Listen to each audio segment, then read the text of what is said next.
galing ka pa ng biyahe. Mamaya ikaw pa yung mapaano eh. Ako na bahala. Sige na. Sige na, Nuring. Nuring. Nuring. Guys, nawawala yung nanay ko, okay? Kaya huwag niyo akong utusan. Hindi ko na alam kung anong gagawin ko. Hindi ko siya mahanap eh. Hindi ko alam kung okay lang ba siya. Kung nakakain na ba siya. Kung saan siya tutuloy ngayong gabi. Hindi ko alam. Hindi ko alam kung yung mga taong kasama niya mababait sa kanya. O inaapi siya, pinagtitripan. Kaya wala akong pakialam. Kung mapuyat ako, gagamitin ko ang natitira kong lakas para mahanap ang nanay ko. Alam ko, mahanap ang nanay ko. Nuring. Ano? Nuring, si Aling Eva!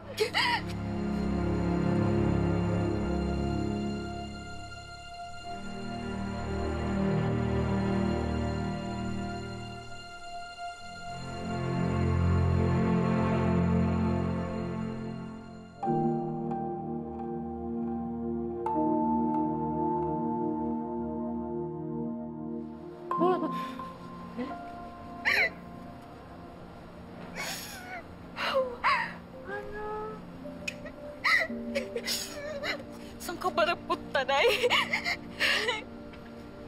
Bakit ka ba umiiyak? Bakit? Inaway ka ba nito Hindi mga po, to? hindi po.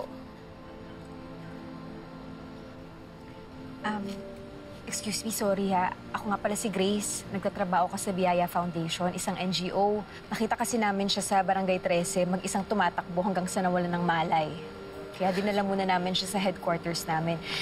Tinanong ko siya kung saan namin pwedeng ihatid, pero hindi niya daw maalala, hindi niya daw alam. Kaya kinukup muna namin hanggang sa may nakapagsabi sa amin na may nawawalang ali daw dito sa San Nicolas. Nagbaka sakali ako. Hindi nga ako nagkamali.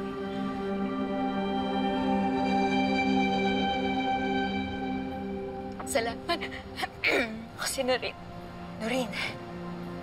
maraming salamat. Binalik mo yung nanay ko. Tatanawin ko tong malaking utang na loob sa'yo.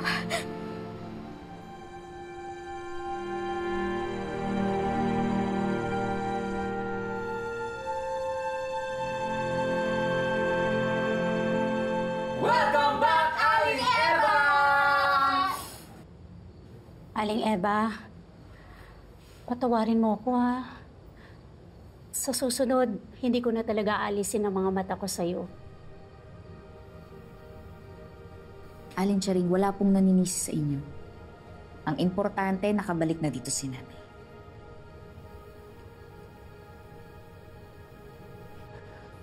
Saan mo nga uli nakita si Aling Eva?